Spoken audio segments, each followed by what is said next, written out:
Recording in progress.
One board member that's going to be coming in, but we can go ahead and get started and be cognizant of your time tonight. So with that said, I'll go ahead and call this meeting. And to start off, this is the Design Review Board. This is a regular Design Review Board meeting for the City of Milton. I am Ken Warlick. It's a 7-member board appointed by the City of Milton Mayor and City Council, which is created for the purpose of holding public hearings and making recommendations. The Design Review Board reviews plans and makes recommendations to the Community Development Director for developments in the form-based code and overlay districts, except for single-family residential. In addition, the Design Review Board approves and denies demolition requests and shall make recommendations to the Board of Zoning Appeals on variance cases. So at this time, I'd like to ask everybody to rise for the Pledge of Allegiance. To the flag of the United States of America, and to the republic for which it stands, one nation, under God, indivisible, with liberty and justice for all. All right, thank y'all very much. So at this time, I'd like to introduce our staff and our board members. Lima Abdel Fattah, Planner 1. Natalie Henderson, Rural Designer. Michael Carterman, Senior Planner. Celeste Jackson, Saddle Springs Drive. Ken Warlick, Hipworth Road. Danielle Gagne, Morning Mountain Way. David Jackson, Bethany Way. And Danella, Haybridge Lane. No, I already went. Oh, you already went, sorry. I was reading, sorry, I apologize. All right, great. So moving on, we'll go to approval and amendment of tonight's agenda. Make a motion to approve tonight's agenda. I'll second. All right, so we have a motion for approval and a second. All in favor? Aye. All right. So next, we'll need an approval of the meeting minutes from the April 14th Design Review Board meeting. I'll make a motion to approve the meeting minutes from April 14th meeting. I'll second. All right, so we have a motion for approval and a second. All in favor? Aye. Aye, it's unanimous. Okay, moving on, what we're all here for tonight. Demolition of structures, 5A is 14880 Freemanville Road. Okay. Good evening, board members. Good evening, Rima, how are you? I'm good, thanks.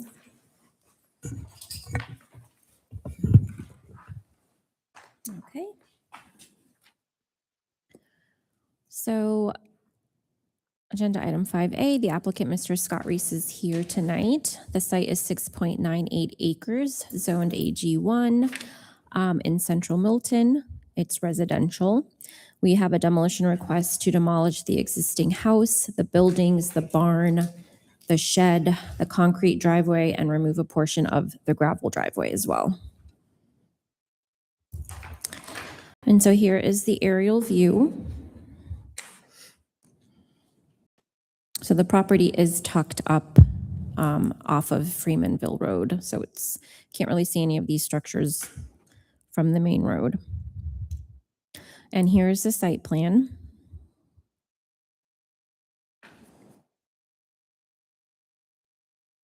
And here I've circled the structures to be demolished in red.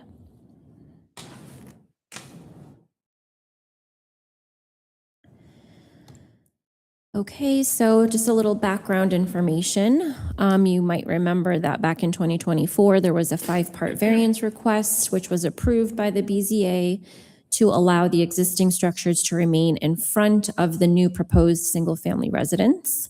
There was also a subdivision plat, minor subdivision plat that was recorded on February 13th of 2024.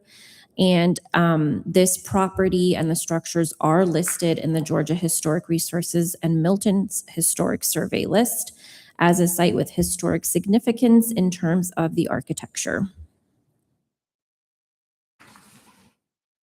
So some historic architectural significance to list is that this happens to be one of the oldest sites in Milton.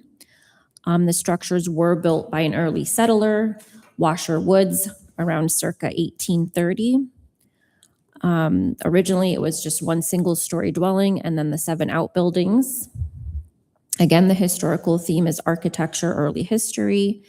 Some changes that were made to the structures over the years was there were some additions to the main dwelling and some alterations on the outbuildings.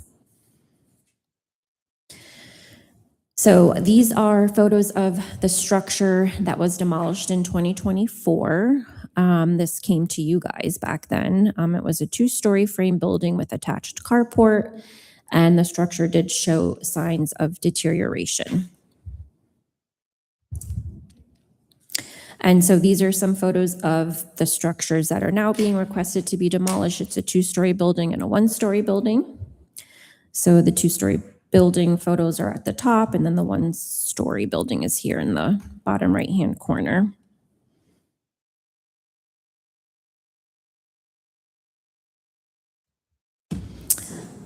Here is more photos of the 1-story residence.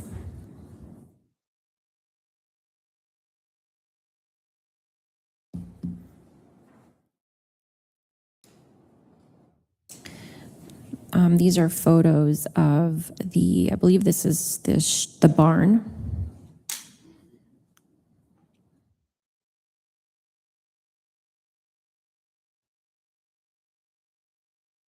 And this is, I believe, the shed.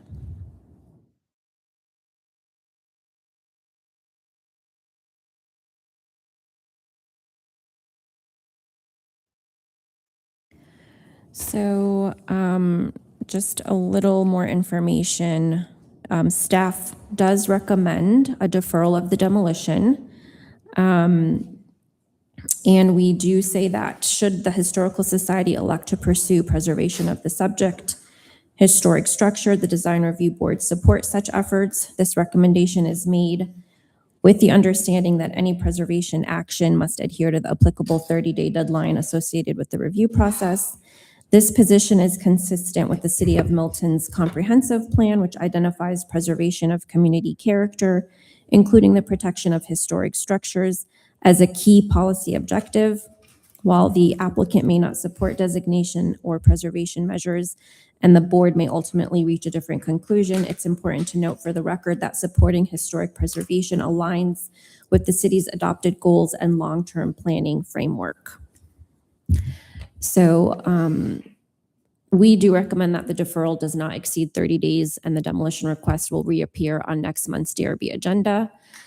We request that the applicant refrain from any demolition, site disturbance, or alteration of the structures during this period. And then we recommend that the applicant cooperate as reasonably practicable with requests for access to the property to facilitate documentation and assessment by the Historical Society. Any questions? I'm sure we'll have more, Rima, but for now, I think we're good. Okay. Okay.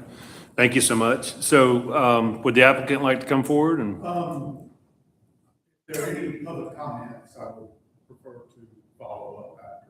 Okay. If you don't mind, if you'll come up, just state your name and all that, we'll go through the record just so we have it on record, and then we can hold your comment or rebuttal until after we have public comment. Mr. Chairman, members of the board, I'm Scott Reese with Brumlow Reese and Associates, doing business at 13685 Highway 9, Milton, Georgia 30004. I'm here tonight representing the Rothstein family and E-Craft Builders in their application to demolish the structures that was previously delineated by REMA. I think I'll go ahead and read. This is Lindsay Ewing with E-Craft. This meeting just happened to coincide with the State of Alabama Builders Association that they had previously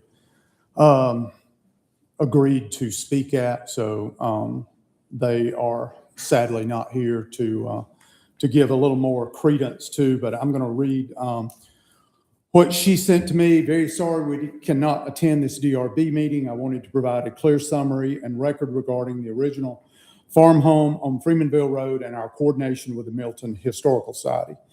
There's been ongoing communication for over a year between the Milton Historical Society and me, Lindsay Ewing, regarding the historic significance of the original farmhouse and associated structures.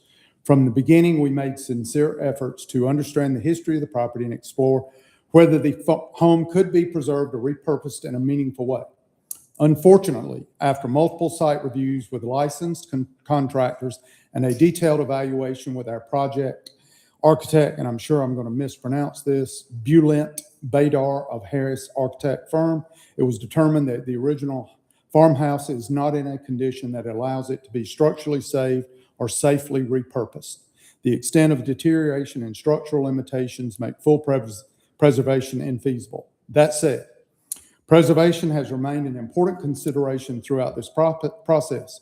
In coordination with the homeowners, we are planning to carefully salvage and retain key historic elements that are still in good condition, such as original beams and usable wood, to be incorporated as architectural features in the new home. The new residence is designed in a French country style, which allows these historic materials to be showcased respectfully and meaningfully within the new construction. Other items the homeowners may not want can be carefully set aside for the Historical Society. We appreciate the Historic Society's longstanding interest and engagement with the property and wanted to ensure this context and history of communication is clearly documented. Many avenues have been discussed, but overall we believe repurposing is the best direction.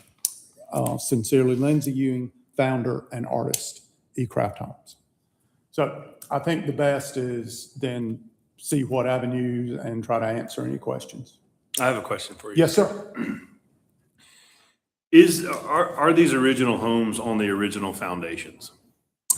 So there's one structure, what we're calling the original home. It would be the easternmost or northeasternmost of the structures as shown on the site plan. That was the original, when I was a young tyke, it was denoted as the Ed Wood Farm, and that was the original house. So looking around and not noticing any last names that I grew up with, my grandfather was the auctioneer who sold all the estates when anyone died in the area.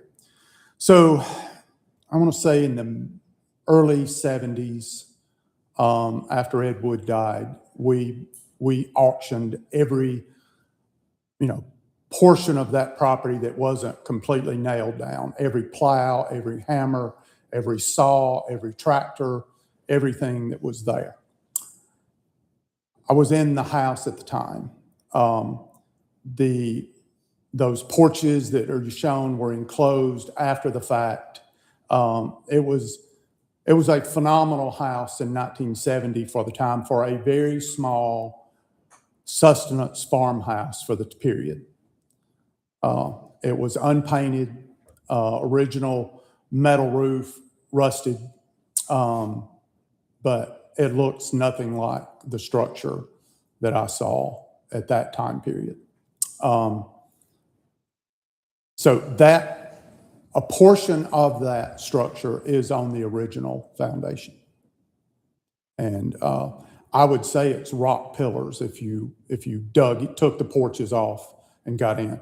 My memory is great, but not that great to remember exactly what is. And they know there are beams and original quarter sawn wood in the primary part of that, not the add-ons or the porches. And the Rothsteins are sincere in their effort to incorporate some of that material into their house. There's just, the ceilings are about this high, and it's got real structural damage in there. So, and it just has no functionality for the people that have purchased the property from eCraft.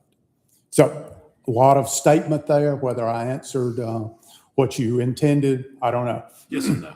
Yeah, okay.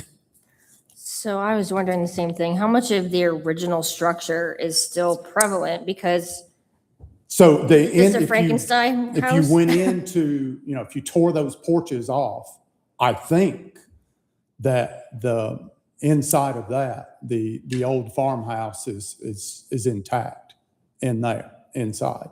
But when you walk the floors or something, there's a lot of stuff that's there.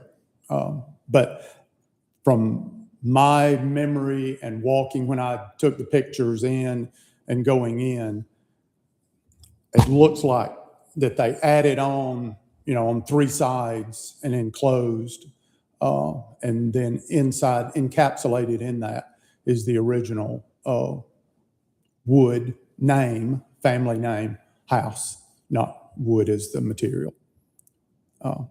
So that's where, and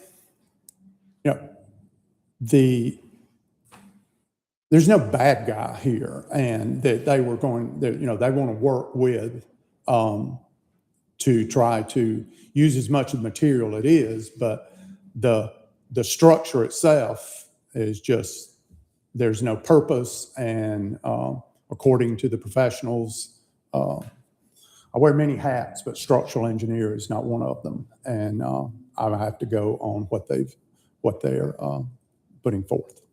I guess that's my next question. If it's deemed historical and they can't touch it, then what? Well, I guess it would move into a higher level of determination of what, the structural integrity is. It would be wonderful if it was in perfect condition, and, could it be relocated or something like that? This family has no desire to keep up a building that they have zero use for, and that their licensed contractors and architects have told them is a failing structure.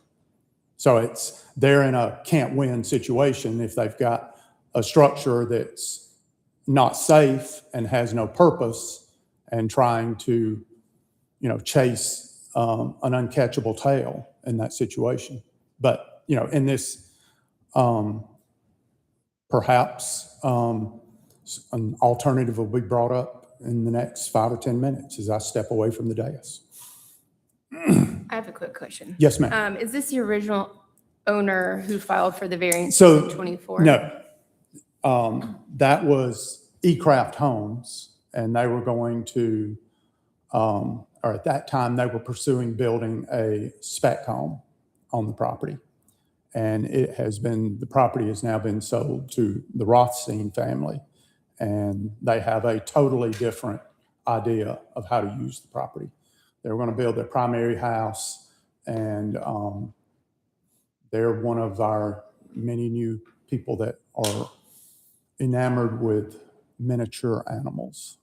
So like miniature horses, miniature donkeys on this 7 acres. So they're planning on building stables, and whether they're mini barns, I don't know. But the structures that are there have no purpose for them. And the old original farmhouse, everything else is really in bad shape. And well, the 2-story I know has been added in the last 30 years. But those 2 I'm pretty sure were originals, but they've been greatly renovated since I was there. I have a question. So that statement you read from eCraft, Yes, are ma'am. those structural engineers or are they architects? Because you had mentioned, So okay,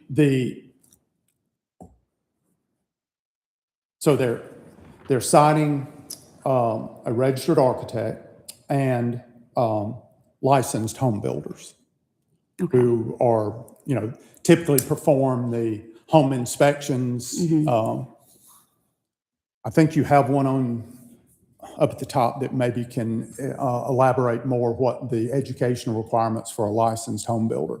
I know that they look for, if you're purchasing a house and you contract with a home inspector, your best bet is that he be a licensed home builder, that he has the professional credentials to know if structurally it is intact. But I do not have reference of a structural engineer. I have licensed contractors and a registered architect. okay.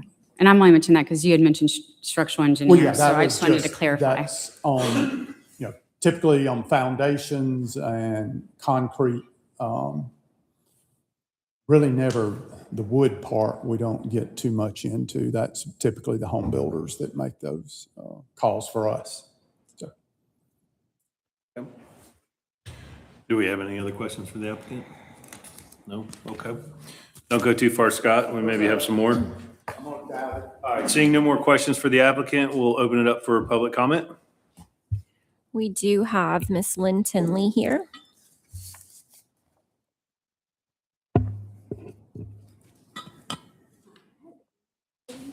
Great. Good evening. How are you?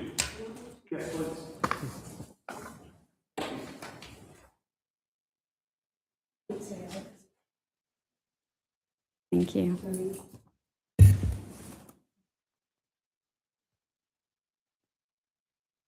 Thank you.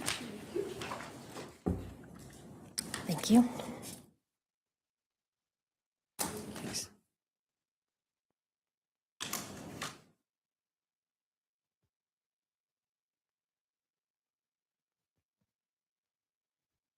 I'm Dr. Lynn Tinley. I live at 140 Deerhaven Lane, Milton, Georgia, 30004. My home is about a half mile from this house. I'm on the board of Milton Historical Society, but I'm here tonight as a private citizen. I have a PhD in American Studies from Emory University, and I've been to the property several times. Others who have been to the property and concur with its importance are Bill Lusk, Charlie Roberts, Connie Mashburn, and Bob Gamble. And Bob Gamble is an architectural historian who wrote really the architectural part of what you have. I'm here to request that you defer a decision on this demolition for 90 days. The house and the two outbuildings are important structures that need to be preserved. They're significant artifacts of our vanishing heritage. I asked for 90 days in order to work on a plan for figuring out a way to save as much of it as we can. And I've spent a lot of time making sure I had what I thought was important. Now I can hopefully spend time on how to save it as much as we can.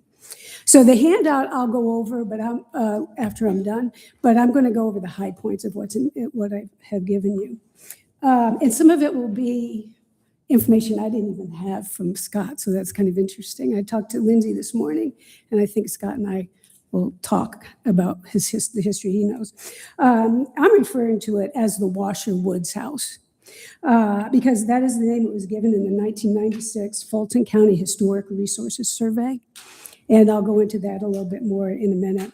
Okay, so the criteria for a property to be considered historic and worthy of preservation are that it be of sufficient age, that it have a historical significance, and that it should have a relatively high degree of physical integrity. The Washer Woods House embodies all three of these criteria. Importantly, it is the only remaining structure in Milton that does so.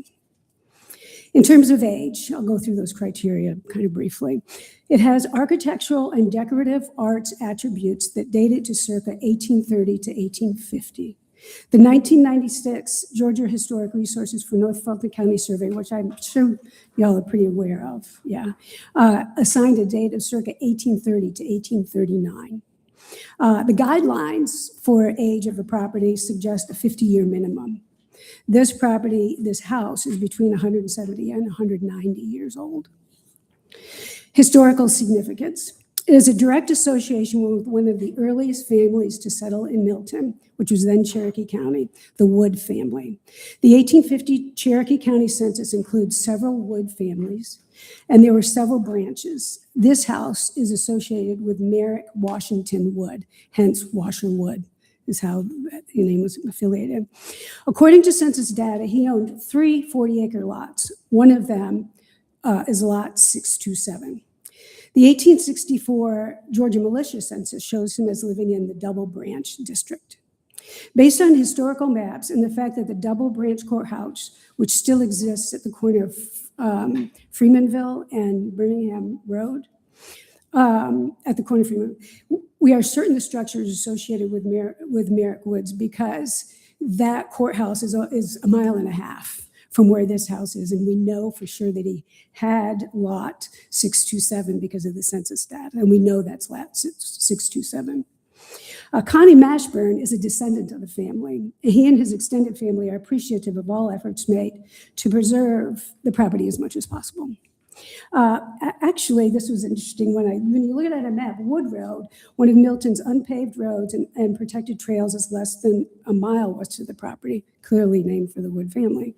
And the area known as Wood Valley is less than a mile east of the property. So there's a lot that tells you that we know there's a historical significance to what was going on in this house. Okay, so it's got the Wood family, and then you have the architecture. The architecture of the house is recognized as American folk house. It was a style brought to the area from Virginia and Carolinas when the settlers came to build their homes. It is a significant and rare example of southern saltbox cottage. The interior follows a textbook plan. See, the original interior, there has been a lot added to the sides of it, but that original interior follows a textbook plan seen in a variety of Southern folk houses known as hall and parlor, where one room is slightly larger than the other. It is the second oldest structure in Milton. The oldest is the Simeon Rucker House and on Old Rucker Road, and that's 1833. And the third feature is the house has a hand-painted scenic mural above one of the fireplaces. I had a decorative art scholar look at it, and these are extremely rare. And she believes it's dated to the mid to the late 19th century. She was funny. She was actually hugging it, which was kind of interesting. Okay, integrity. The property remains relatively unchanged, maintaining its essential character-defining features. Building materials and techniques strongly suggest a house that was constructed in the mid-19th centuries. And this comes from the architectural historian who looked at all the wood and as much as he could. It further has two important outbuildings, a smokehouse and a tobacco barn. Both also retain their original defining features. The setting of the house above Freemanville Road, nestled among large mature shade trees with a spacious flat backyard, is representative of the rural setting of the homesteads in 19th century Milton. It's a lovely setting. If you could go, this is probably one of my favorite lots in Milton. It's beautiful. May I quickly tell you what you have in your packet? So there's a narrative there that you'll see. I'll see here, sorry. The last 3 pages, I did a summary of that 1996 survey. So the first section of that, there are 7 properties listed, and I called this the Freemanville area. You're familiar with it. You know that the FU-NF and the number, that's how their properties are referred to in that report. And so the thing I want you to get from that first part is that this is by far the oldest house in that area. Second part of this listing are, again, my nomenclatures for the other areas. And again, it shows how significant and early this house is. What I'd like you to take away from that is, well, first of all, many of them are not there anymore. But anything even close to that age would be the Simi Drucker house, the McConnell Chadwick house, which they're working on getting on the National Registry. And perhaps the log foundation of the Little River Hospital, you know, the animal hospital up there. So, I mean, I gave that to you to show you that I really looked at all the data, and this house is truly unique. And in the pictures, I'm sorry, I'm not tech savvy enough to have a presentation, but the first one is a picture of the house. The second is the one room, the larger room. As I said, you give a hall and a parlor, and one room's larger than the others. This is the larger of the 2 rooms, and it shows the mural above the fireplace. And when you read in there, I want to mention this, that the architectural historian measured a lot of these boards, and they're hand planed. So he believes they're original. The next picture is a kind of a close-up of the mural, hand-painted mural. The next page is a copy of the second room, smaller room. And then this next one, I just took this on Sunday because we went to the house again. And as I was walking down the front porch, I looked down, and HW has been inscribed in one of those stones. And interesting, Merrick Washington Wood's father's name was Henry, and his son name was Howard. And I'm sure there are a lot of HWs in that Wood family, but I just thought I had to give you that picture. And then the last is the architectural historian's rendering. And what that shows you is above that, the salt box roof structure that he talks about, and the 2-room plan which is intact. Thank you. Great. Any Thank you questions? so much. Thank you. Raymond, do we have any more public comment? We do, Mr. Charlie Roberts. Ready? Good evening. Good evening. Thank you for listening to our pitch tonight. And my name's Charlie Roberts. I live at 13645 Freemanville Road, about a mile from this property. And I served on the design review board for 5 years. And so I know you all have a decision to make and choices to make, and everybody has an opinion. There's always 2 or 3 opinions and numerous viewpoints. I come before you tonight, in full disclosure, I am a member of the Historical Society, actually a founding member 8 years ago, and one of their largest donors, because I believe in Alpharetta and Milton's history is very important for our children as we go forward. In my 45-year career, we tear down everything in Atlanta, and history is a wonderful thing. And so I've seen the Historical Society save numerous buildings that we really value now. I've seen that with Alpharetta. So that's why I'm committed to this group and their supporter. We recently, Carol Cookerly purchased a property and save the old post office. And she came to us and we raised $5,000. She put up $5,000 instead of tearing it down. It was in deplorable condition. And we saved that forever and ever. Is it the greatest structure? No. Is it that important? No. But it is historic, and it's on a piece of property, and we can always go look at it. So with that said, there's several thoughts here. First, I am a licensed home builder, but I'm also a licensed general contractor. I spent several hours in the house, and the center part, that's the historic part, is structurally sound, and it doesn't have crooked floors. It doesn't creak. And if you walk through it, it's in shockingly good condition. The outer porches are not. And a couple of the other buildings are not great either and probably should be torn down.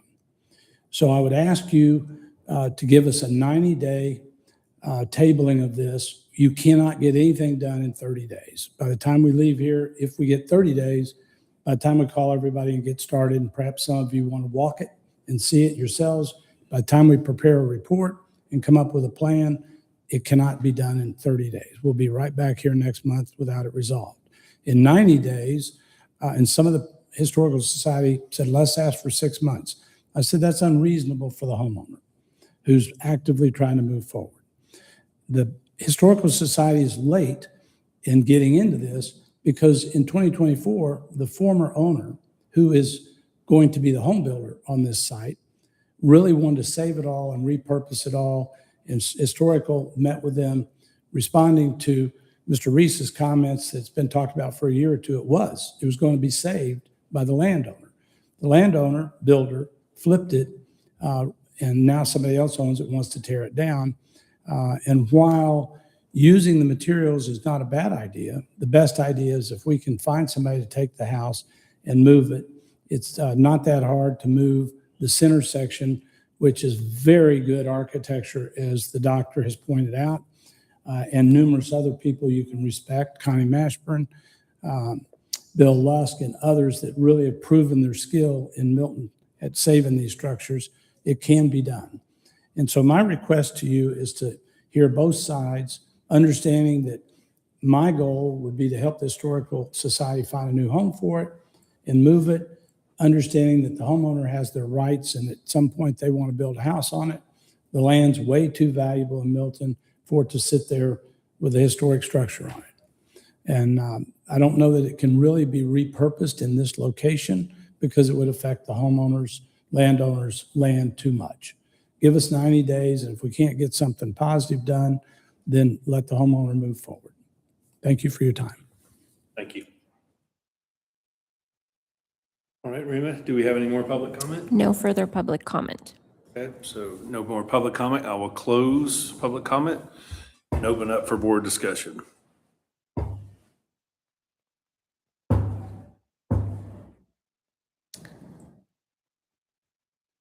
Yeah, I was kind of curious why they hadn't done anything sooner, since it did. I mean, I remember some of these same pictures, but it makes sense now that they were going to save it and now they're not planning on saving it. I was in love with the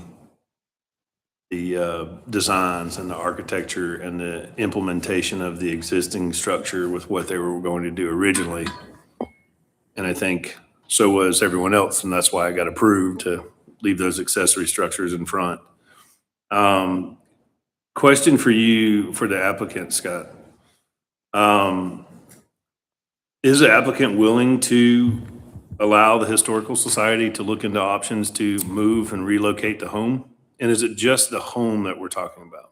My understanding is it's just the home that and I hate to speak for someone else, I would be hard pressed to think, looking at those other structures, that someone thinks that anything other than salvaging some materials out of them would be the only thing there.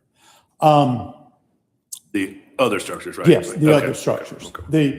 The center part of the house, the two rooms, there,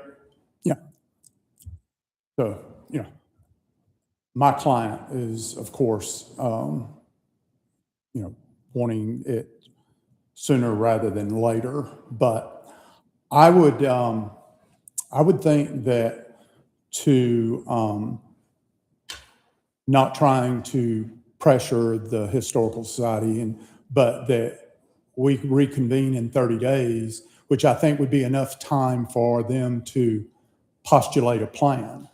Not saying that it's, but I would like to think that in 30 days that we're not still we're thinking about it. That I think that would be enough of a deferral to provide an outline of, yes, we have made this progress in doing.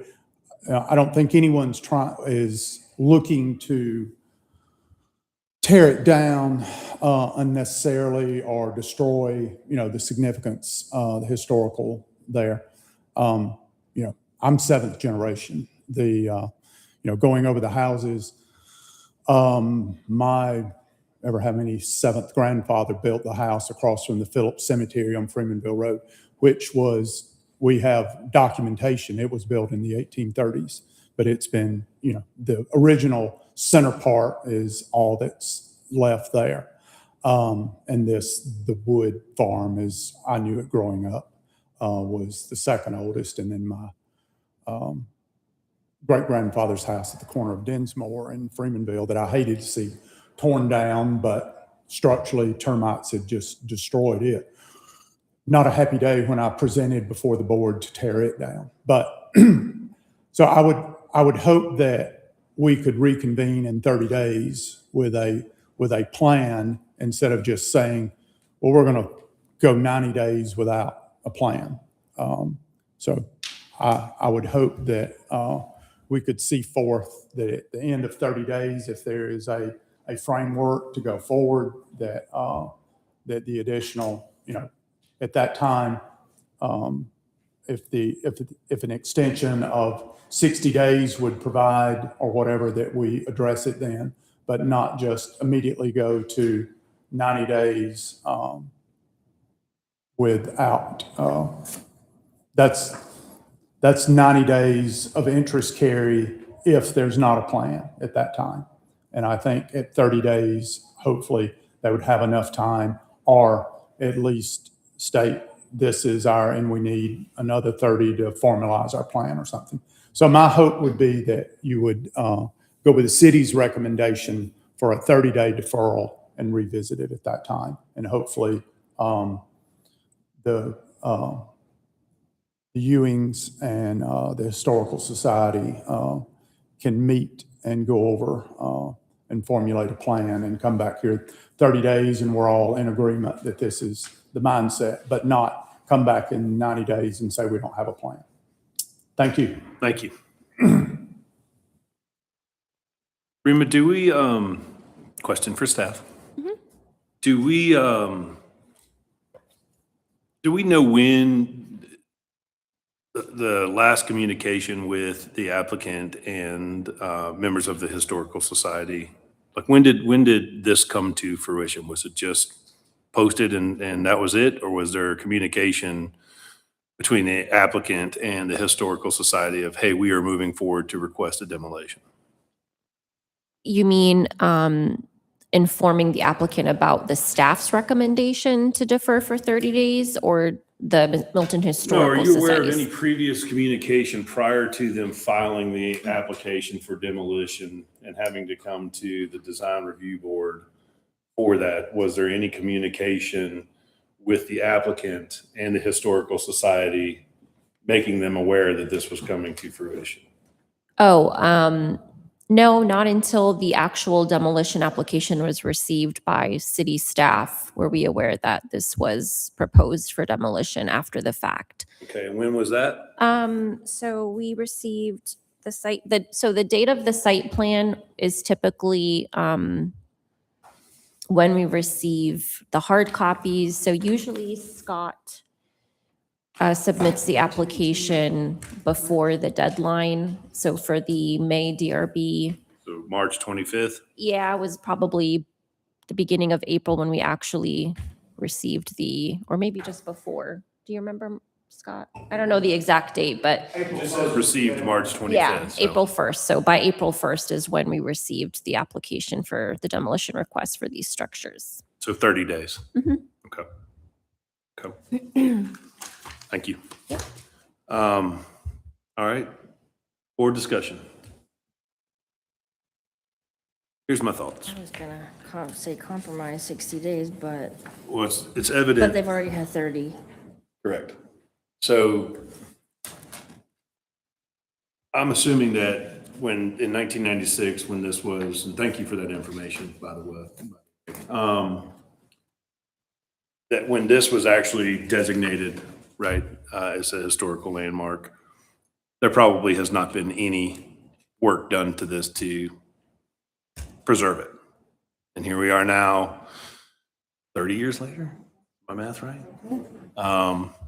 A lot can happen in 30 years. I think that there's already been 30 days notice.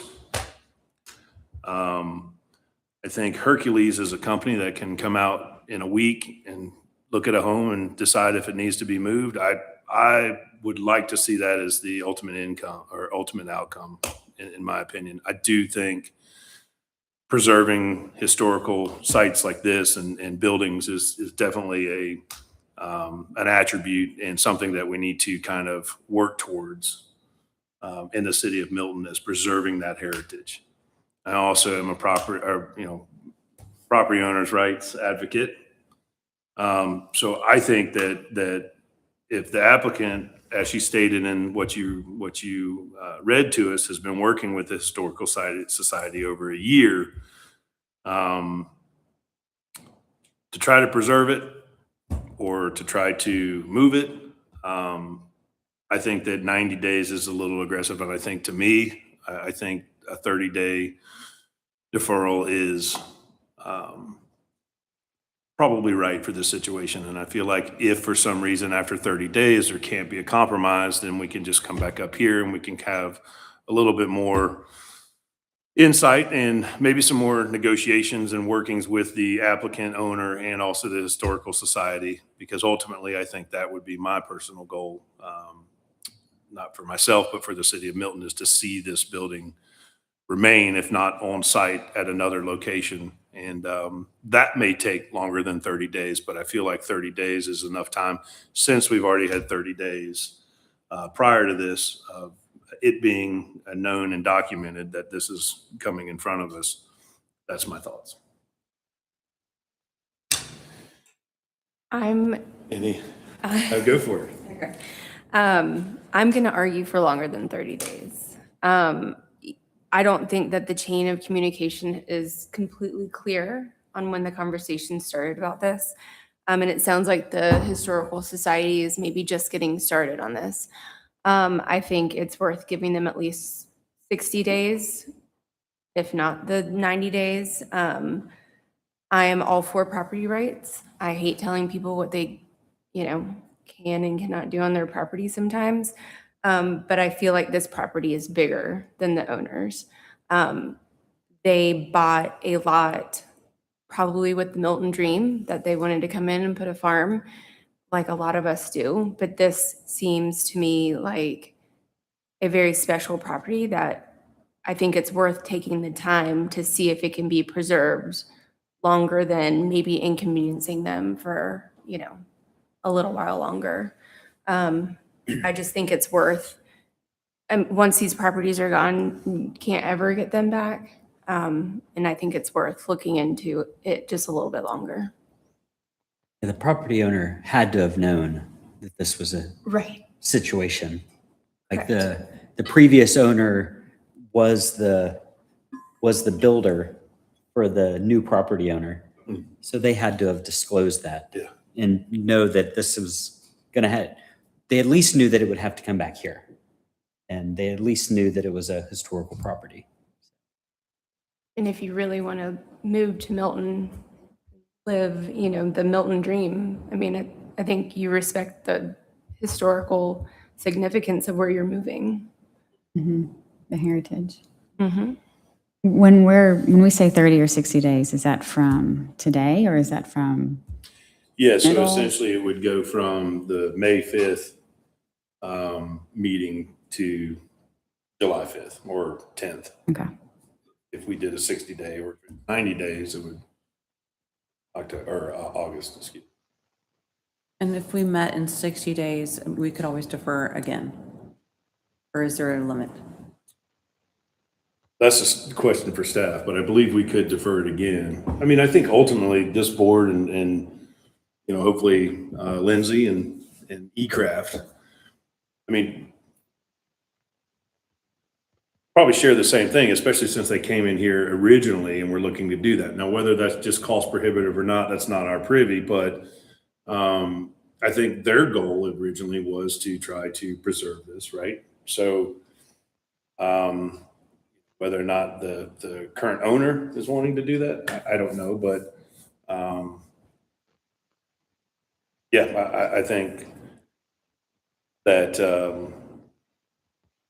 the fact that we're doing the deferral is basically a step in the right direction, whether it be 30, whether it be 60, whether it be 90, to try and preserve this building.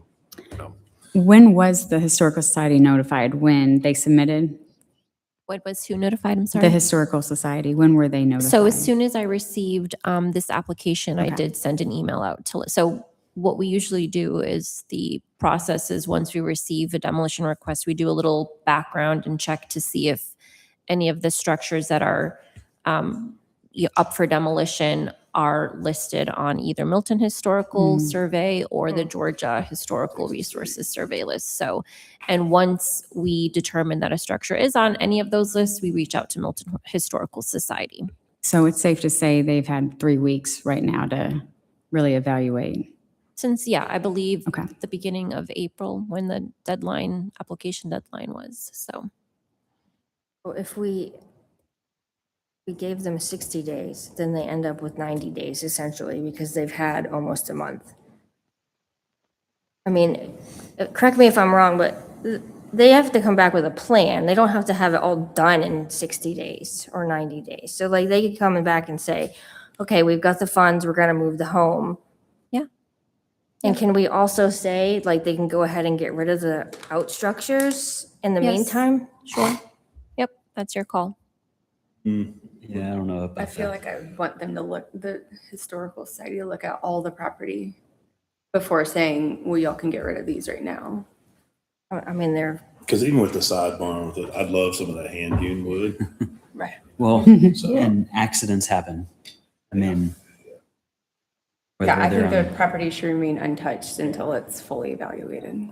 Okay. I mean, if they think they need 90 days, then there's a reason they've asked for 90 days.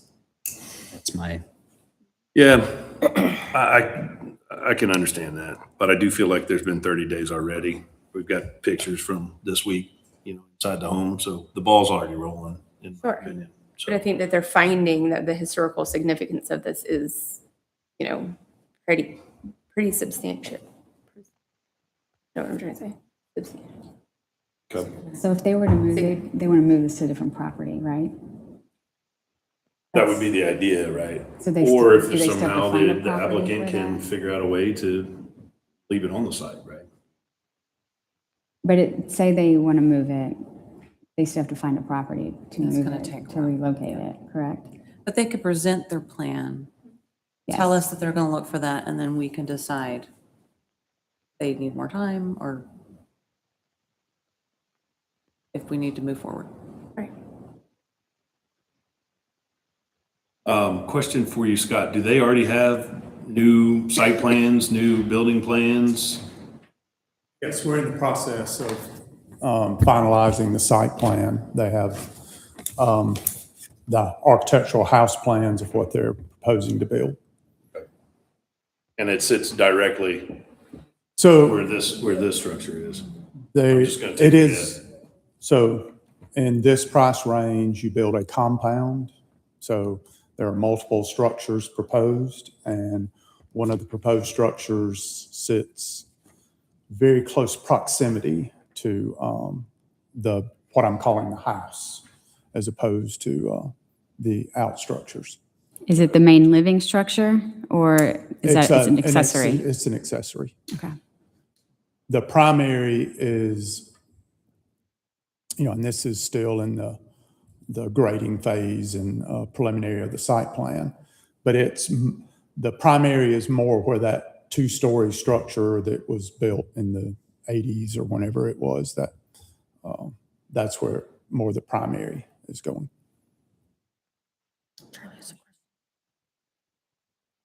Okay, thank you. Real quick question for Rima is, so because it was approved and the variances were given to allow accessory structures in front of the home originally, is that still the same case now? If this home was moved and the accessory structures were demolished, that, we've got past that, are they still allowed to put accessory structures in front of the home based on the original Michael would answer. variance approval? It's a good question.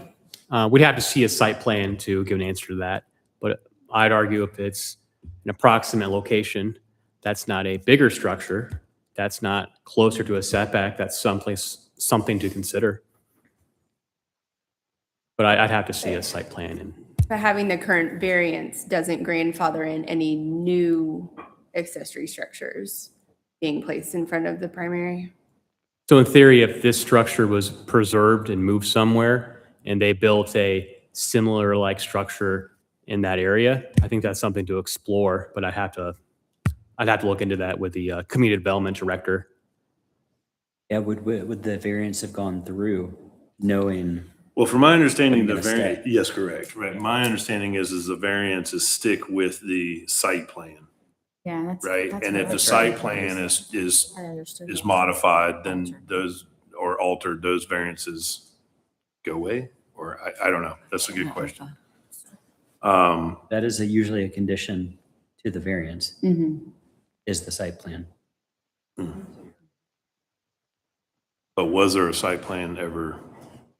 Did it? Yeah, I could look into that. Okay. Yeah. There had to have been, because that's the only way that they can Yeah, you're ask right, for the fair. variance. Right. Okay. All right, so consensus. I think 30 days is enough since they've already had 30 days, but it sounds to me like the consensus is 60 days. What other comments, questions, discussion? Anything? I'd go 90 days. Go 90 days? Yeah. 90 days from today? Yeah. See, that's what I think we have to clarify. 90 days from today. I 90 think that's days too from much today. time. I think that's way too much time. You have to think somebody's trying to keep moving on their property. But they knew what they were getting into. Yeah. So it would have to come back to you guys. So whether Correct. it's 60 days or 90 days, we'll re-advertise the demolition and then bring it back to that meeting. So if you do 90 days, it'll come back to you in the July meeting. I'm just saying. Or, they don't no, need that actually, I'm much sorry, we'll time come to back in the have a plan September come back. meeting. Yeah, Yeah, that's what I so was thinking. I'm going to make a September motion meeting. to,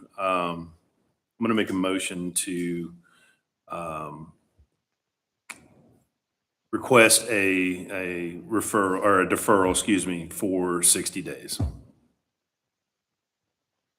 I'll second that motion. So we have a motion for deferral for 60 days and a second. All in favor? Aye. All opposed, same sign? Aye. All right. 3-3. So, So if it was 60 days, when would it come back? So it would come back to you in, so we'd have June, July, in August. no, that's 90 days. No, in 90 days, it would come back in September because we Yeah. have the, So you have to advertise it. because So we they're have to gonna get another 30 advertise. days. So yeah, so So if they'll it's get- 90 days, it'll come back to you guys in September. 60 days, it'll come back to you guys. September? Yeah, because they have to Advertise. advertise it, so that's 30 days. So if we give them 60, that's 90, which technically is 120 because they've already had a month. Okay, I can get behind the 60 then. Yes, with that additional 30. Could we just defer to a specific meeting? September 1st And then we meeting. could work on the advertisement in the meantime? So We'll defer Defer to it to July. Well, you specific meeting. Just convoluted thing. We just had an agreement. agreement here. I like that idea better. I feel like, well, me personally, I think, because you're right. If we do a 60-day deferral, then they've got to do a 30-day unless we do it to a specific meeting. So let's see, April, May, June. So I will make a motion to defer 5A 14880 Freemanville Road to the July 10th, I think, DRB meeting. July 7th. July 7th. I will also second that motion. So we have a motion for a deferral to the July 7th meeting. All those in favor? Aye. Aye. Same sign, opposed? All right. Deferral is passed. It is a 4-2 vote, and we will see you guys back in on July 7th. Thank you. All right, moving on. 5, let's see. Oh, wait, excuse me. 5B, 16440 Hopewell Road, and thank you everyone for your patience. Probably should have deferred that to the end, but moving forward. 16440 Hopewell Road. This request is to demolish an existing one-story brick frame house and 3 sheds. The property is 4.71 acres, zoned AG1. Here's an aerial view of the property. And here is the site plan.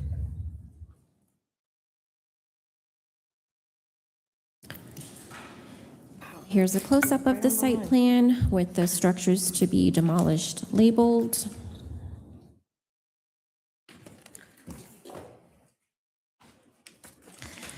Okay, so here are some photos of the one-story brick frame house. It's about 1,608 square feet. It was built in 1950. And here are photos of the 3 sheds to be demolished. The date of their construction is unknown. And none of these structures carry any sort of historic designation under the City of Milton ordinances or any state or federal preservation guidelines. A little background information. There was a minor plat application from June 2025 requesting to subdivide this property into 3 conforming lots. Each one will become a little over 1 acre in size. This minor plat has been recorded as of March 2026 with Fulton County. Property is not located in a flood zone, and the usual no trees will be removed during the demolition process. So staff does recommend approval of the demolition per the site plan with the following conditions: to complete the demo permit application, level and grass any area that's to be disturbed, and then again, no trees to be removed without a permit. Any questions? Yes, when was this permit? You said it was a minor plat for how many lots? 3. So we're gonna have flag lots? Because there's only 156.97 feet of frontage on the road. Yeah, I don't have the site plan in front of me. That shows the division of the lots into 3 1-acre lots. I don't believe there will be any flag lots, though. But how can that be if, Yeah, that's if really, they've only had 157 feet of linear? There might be a shared driveway for 2 of the lots, potentially. But is that the, Is there not a current moratorium in place for that? For flag lots, No, for minor plat for 3 or less lots in the city of Milton? no, is the moratorium still in effect? Huh? It was lifted? Okay. Yeah, it's been lifted, so. is this site plan just the 1 acre? Or is this all 4 That's acres? just the one lot that has the structures, yep, And so I guess the others Okay. are Okay. connected to this? exactly, yeah. That's very misleading. Yeah, it's just for Okay. this one lot. Yeah, so this is gonna be, I know the Milton GIS system hasn't updated the minor plat yet because it was just recorded last month, so, or in March. So Okay. our system hasn't updated that yet, so that's why you're probably thinking It's a little strange, but. Got it, okay. Mhm.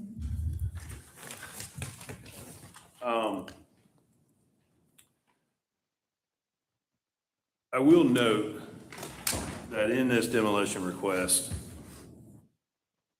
there's not the required checklist items for this. There's not an aerial view unless you showed that. I did. You did, okay. Okay.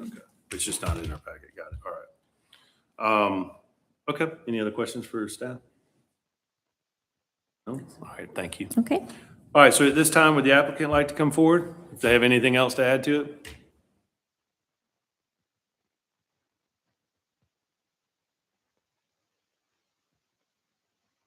Hi, thank you for giving me the time. My name is Aditya. Liam Burns is actually my associate for St. Michelle Homes. He's actually also a professional lacrosse player, so he's flying out for a game today. So I'm here on his behalf.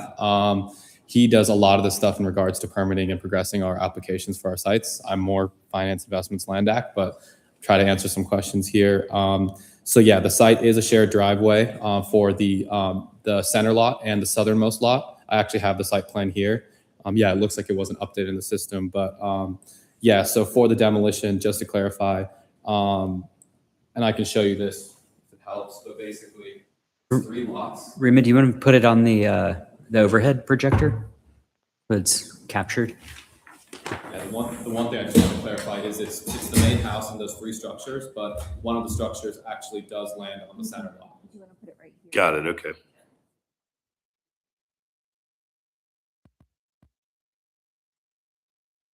And we actually, I forget the name of the person with the city, but they had, we actually initially had the separate driveways, and they actually came back to us and got us to amend to the shared driveway due to the issue.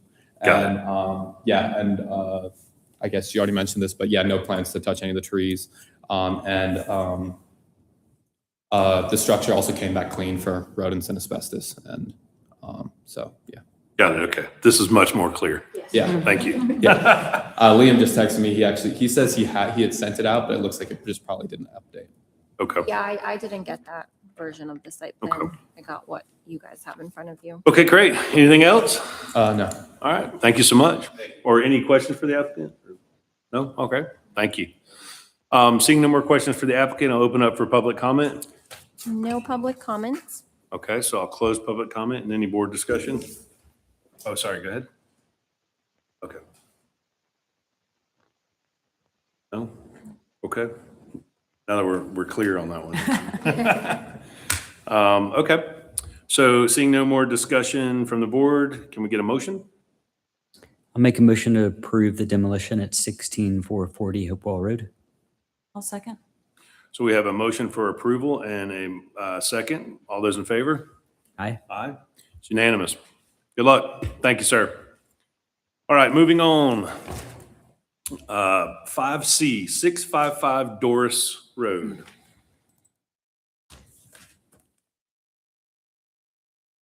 Okay. So the applicant, Mr. Scott Reese, is here. They're requesting to demolish the existing stable and barn. The site is 6.9 acres, zoned AG1. Here is the aerial view.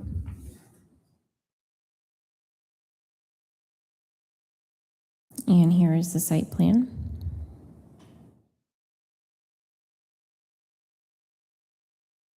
And here's a close-up of the site plan with the structure. So looks like the stable and barn are kind of attached slightly, so they're both circled in red here.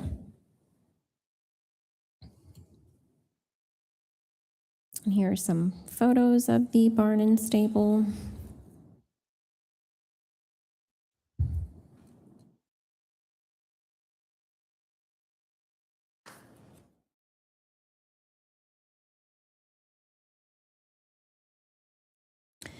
So the barn with the loft was built in 2002. It's about 1,332 square feet, and the stable's about 576 square feet, built in 2002 as well. There's also a one-story wood frame house that was built in 1978 that has a pool. that was added in 2002 and a shed on the property that is not proposed for demolition. And none of the structures carry a historic designation. We don't have any additional building or LDP permits submitted for review at this address either, so.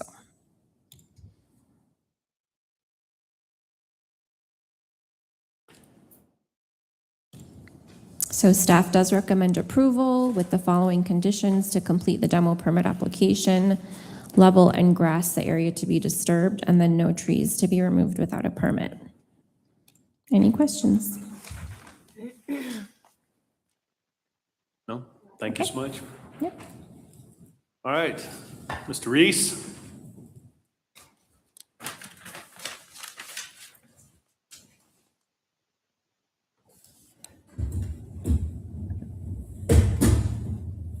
Mr. Chairman, members of the board, I'm Scott Reese from Brumlow Reese and Associates, doing business at 13685 Highway 9, Milton, Georgia 30004. Here tonight representing the Tinkle family in their application to demolish the stable and barn located on their property at the corner of Doris Road and Birmingham Highway. The Tinkles are having to relocate from the Milton area, and their realty professionals have told them that their best option is to subdivide the 6.9 acres into two 3+ acre lots.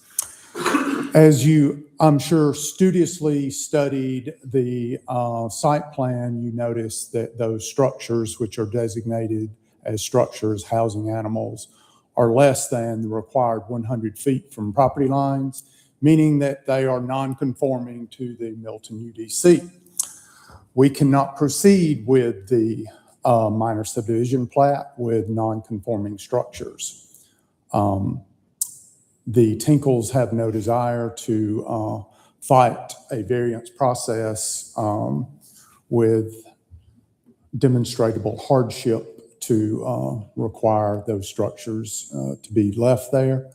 So we're going through the process to get the approval of the demolition, which will allow the process of the minor subdivision plat. If a purchaser would so desire, if they fell in love with those structures, we would go the variance route. But this is the way we must proceed to allow the Tinkles to market their property as they so desire. So I have a non-conforming structures that will prohibit me from going forward, and I need the approval to demolish those structures to be able to go forward with the minor subdivision plat. So any questions I will try to answer. Thank you. So they're seeking permission to possibly demolish? Yes, which is what we do every time we come before you, is your step one in the process. Yeah. Your approval, then we do the official demolition permit, which is, with the hazardous materials letter and the Georgia license exterminator letter and the actual demolition. Everyone that comes before you does not get demolished. It's just the approval of, this is a step in the process to get from A to B, and I can't get to B unless I go through A. And as you can imagine, when you're marketing this property, the fact that if you'd have so desired, the approval to demolish these structures are in. If you would so desire to keep these structures, you will go through a multi-step process of obtaining a variance. The variances are only granted in Milton that meet certain criteria. One of those is a demonstrable hardship. Why is that structure located less than 100 feet from the property line? And, well, there was room to have built it somewhere other than where it is. Any other questions for Scott? Thank you. Thank you. I do have a question for staff real quick. So if someone came along and wanted to buy the property as is, but didn't want the house, but wanted to keep the barns, and they wanted to demolish the house, but then wanted to build a new home, they would have to go through and get variances because those accessory structures don't meet the requirements. Correct? Correct, yeah. And just a caveat, if you want a barn on a property, it has to be 5 acres without a single family home. Got it. This won't be kept if they subdivide the property. Well, even If if they they could did, ask for a it's less than variance. 5 acres, They can ask for variance. so No, it can't be it's- a barn. Is it less than 5? I think it's more. It's 6 something. Not if isn't they it? subdivide it. No, That's- not if they subdivide it, but But they would have to put a house on it in order to keep the barn. Correct. Public comment. We have no public comments. Okay, so I will close public comment, board discussion.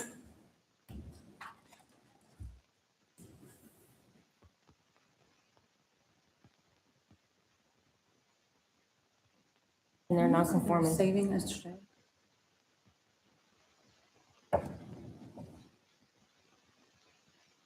The shed. They are saving this. Is the shed being saved? Is the shed part of this application? No, this is just the barn and stable. It's those two structures. Yeah, Okay, except for that one little shed. that's what you're asking. Okay, So you were yes. correct. Okay.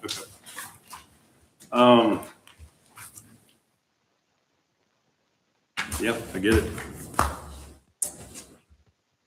Okay. Seeing no discussion, can we get a motion? I'll make a motion for the approval of 655 Doris Road. I'll second. So we have a motion for approval and a second. All those in favor? Aye. Aye. Unanimous. Thank you, sir. Appreciate it. All right, thank you for everyone's patience. We're moving on tonight. Courtesy review 6A V26-04 14115 Brittle Road. Michael, good to see you. Likewise, happy back.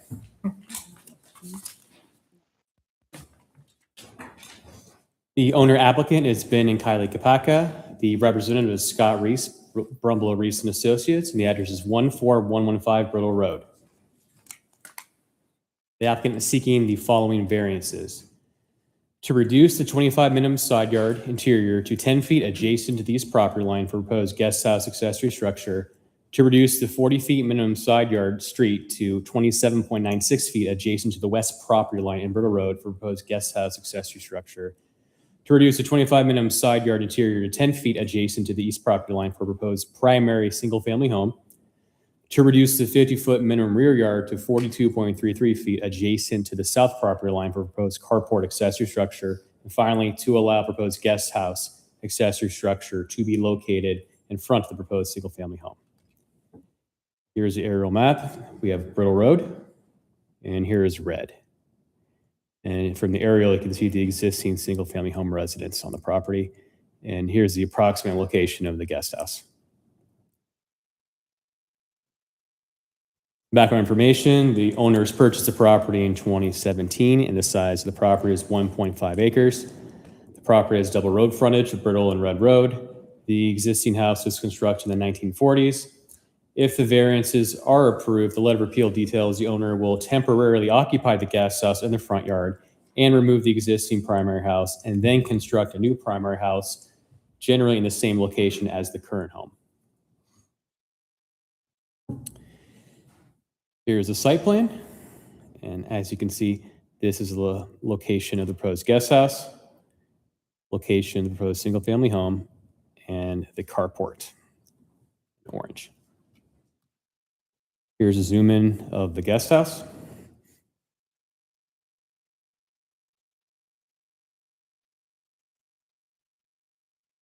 And the proposed single family home and carport.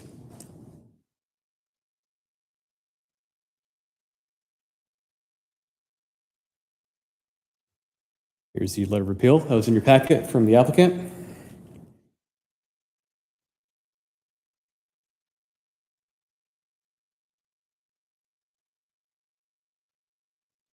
The applicant had a unique addition, which is an exhibit map that showed other structures on the property, and I'll certainly let him expand on it.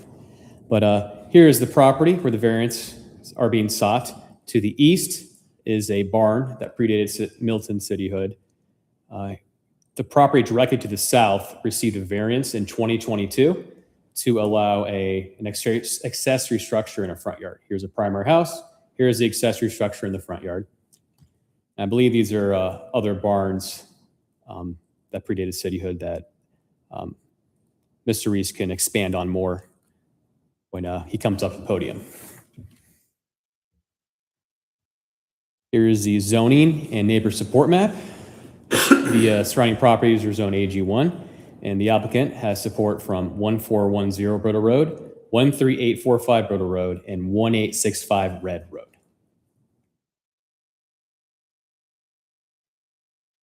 Here are the letters of support.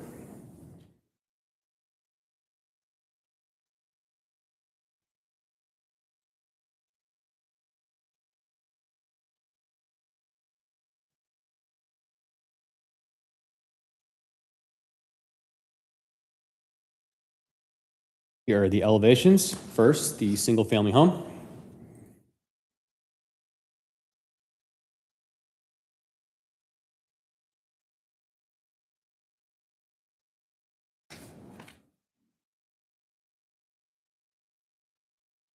And this is a side profile that shows the carport just next to the single-family home. You can visually see the carport here. Follow my cursor. Here's a rendering.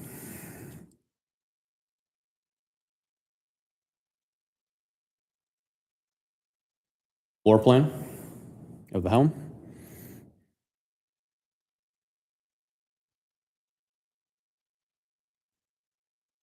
Basement. Can you go back one slide real quick?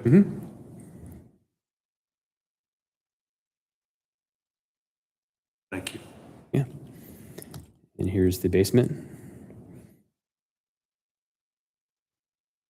Here's the guest house, which they're proposing to give the appearance of a barn, and livable area above it.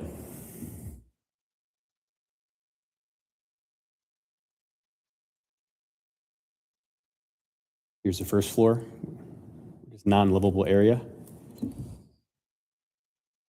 How is that non-livable area? Non-heated, and I'll let the applicant expand on that. What square footage is that? 720 heated. So a guest house has to be between 650 and 1,500 heated square feet. So if the entire first floor is non-heated, or similar to someone that has a garage below, and then they put the livable area above, I'll defer what the plan is for the first floor to the applicant. You know the total square footage for Yes. unheated and heated? I do.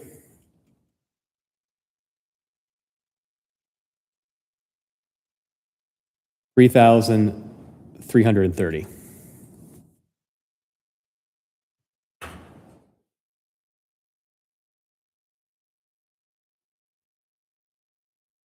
Which is subordinate to the primary house, which is 3,486.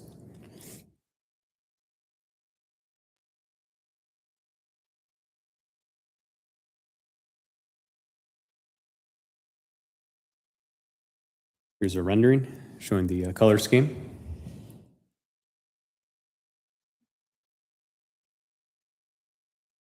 And here's the carport, which was shown in an earlier elevation. This more details what it's going to look like elevation-wise, west of the home.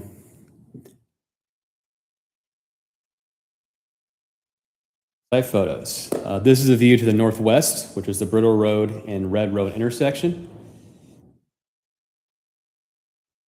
View to the north, which is Red Road.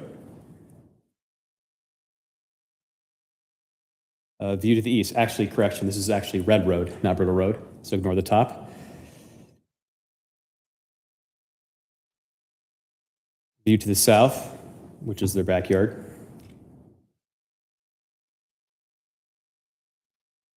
And view to the west, which is Brittle Road.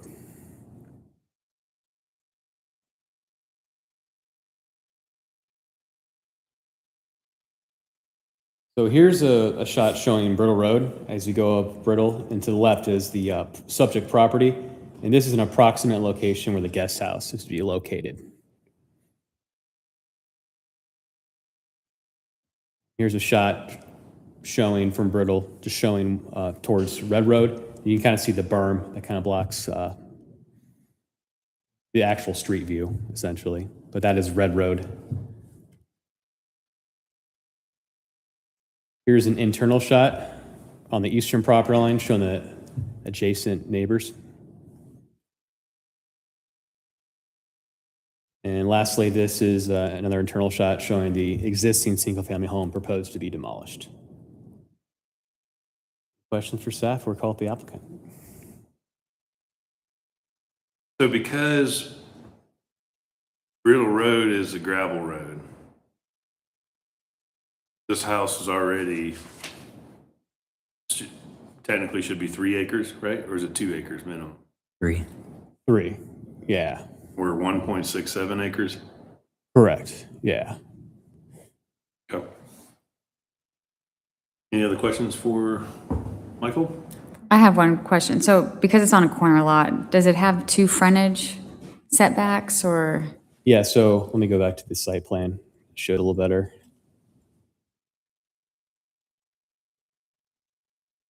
So here's red, and here's Brittle. When you have 2 frontages, the shorter side is the front.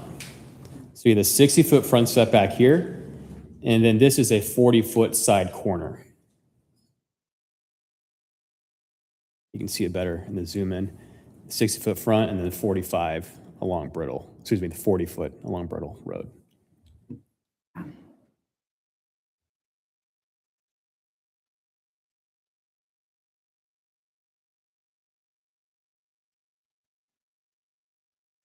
Any other questions for Michael?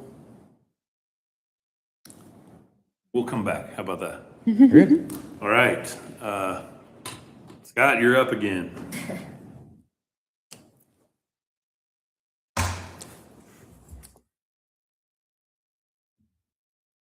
Mr. Chairman, members of the board, I'm Scott Reese of Brumlow Reese and Associates, doing business at 13685 Highway 9, Milton, Georgia, 30004. Here tonight representing the Kopacka family in their application for variances to construct a new residence and a shop building guest house on their property. On the property for several years. As you can see, it is a very constrained piece of property. Double road frontage. Typically you think you have a front setback, a rear setback, and side setback. Front being 60, rear being 50, sides being 25. The fact this has double road frontage means that the setback on Brittle Road is 40 feet, which is 80% more than the standard side. So that greatly reduces the buildable area on this 1.6 plus minus acre tract. The concrete block house was built in the 1940s for Rosie Cower. It's obviously obsolete, out of its time, and they are trying to build their dream house. The Kopackas, his sister lives next door, where the red barn is located on. They kind of treat this as a family compound. You have a letter of agreement from her to allow for the construction of this. Matter of fact, you have a letter from everyone that touches this property to go through. So the Kopackas have been very good neighbors. It's a very unique neighborhood. The aerial that was shown before you shows that the properties that touch this property and 6 more properties in the general area have accessory structures sitting in front of the primary. So that seems to be a indicator that it would be in keeping with the neighborhood, which is one of the 4 criteria that we look at when we're asking for a variance. So, we feel like we've demonstrated legitimate hardships. This is a oddly shaped property with a double road frontage. That area at the hard miter where Brittle and Red intersect creates a large portion of unusable property on this. The way that acute angle comes in, you've got a large area that doesn't work. As was stated before, they plan to construct the accessory structure. Mr. Kopaka refurbishes antique trucks, specifically of the International brand, and that's kind of his hobby. So the downstairs of the first level will be a shop building with, I think, good architecture to match the area with the barn-like appearance. And then the living quarters upstairs that they will inhabit while they build the primary house that's located where the existing house is. We have neighborhood support. I've got a very unique, hard lot to deal with. They have, we have spent a lot of time and effort to try to shoehorn their idea into this and tried to create the most palatable design for the general neighborhood or people that pass along Red Road and Brittle Road. We tried to limit the encroachments on the adjoining properties that, like I say, one is his sister and the other the friends that got the variance for the other building, and they have signed on. So, it's a lot going on, but it's a very unique piece of property. The Kopakas are here. If you have direct questions for them that I can't answer, or obviously it's their property and their house, they can answer minutia maybe a little bit better than I can. That being said, we're here and we'll be going before the Board of Zoning Appeals with this application later this month. So I will try to answer any questions that you might have.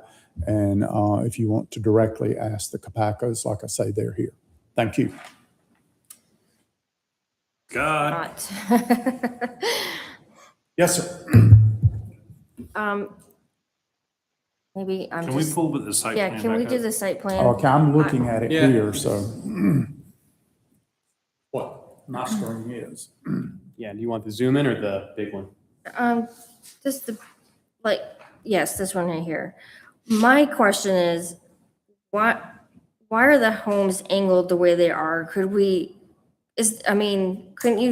angle them a little more this way and give that side? When I do that, I encroach even further. My percentages are such that this was the angle that limited the amount of encroachment to the least. Gotta have the utmost respect for you, man, but this is a square peg in a round hole. They've owned the property for many years. The house is just, it's too small, it's too old. And that is a consideration, but I would also,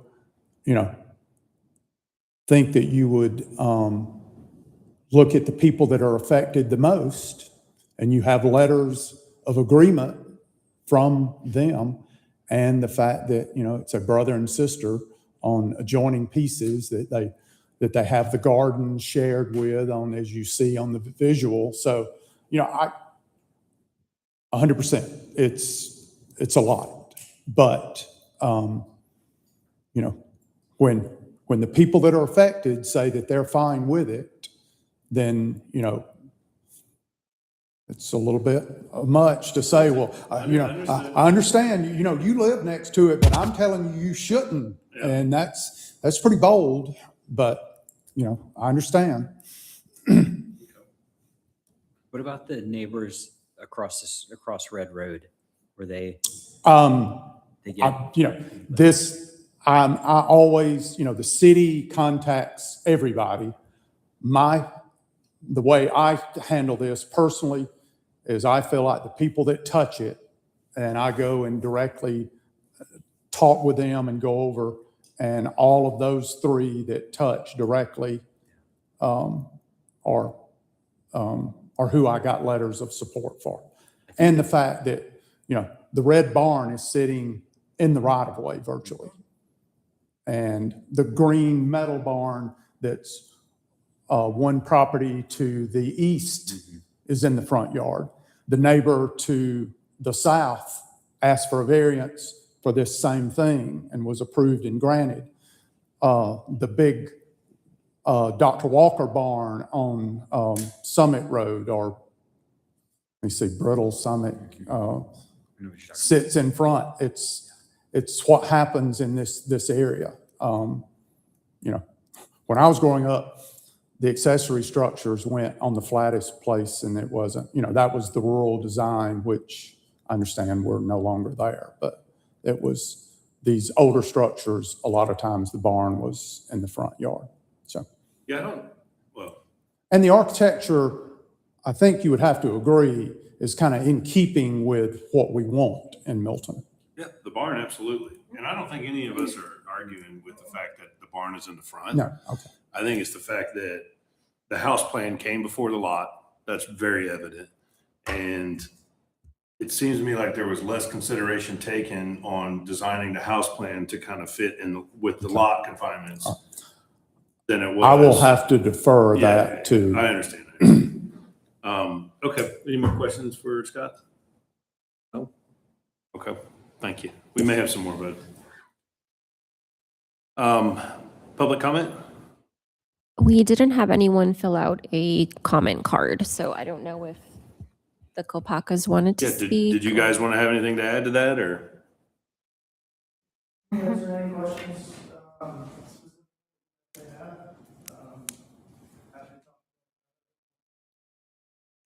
Okay.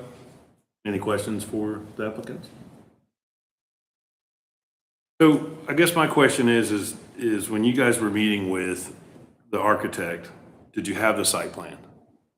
We did. Yeah. So the unique piece of this property, so we purchased it from the Watkins, who are our neighbors. It was originally one smaller parcel of 1.1 acre.